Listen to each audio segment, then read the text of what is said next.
State bank of India నుంచి ప్రభుత్వానికి సంబంధించిన అన్ని లావాదేవీలను ఉపసంహరించుకునే యోచనలో ఉన్న సర్కార్ ఈ దిశగా కసరత్తు ముమ్మరం చేసినట్లు తెలుస్తా ఉంది.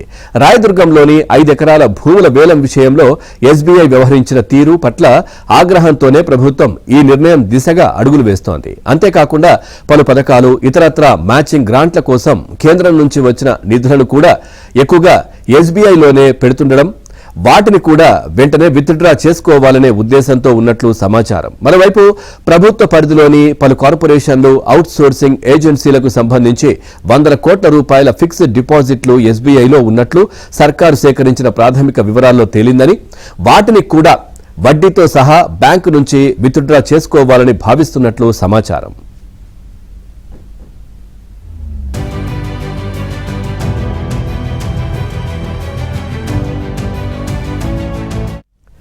దీంతో పాటు ప్రభుత్వంలో ఎస్బీఐకి ఉన్న లీడ్ బ్యాంక్ హోదాను పక్కన పెట్టే అంశంపై సమాలోచనలు చేస్తున్నట్లు అధికార వర్గాలు పేర్కొంటున్నాయి. ఈ అంశాలన్నిటిపై ఇవాళ రేపు తుది నిర్ణయం తీసుకునే అవకాశం ఉందని చెబుతున్నారు.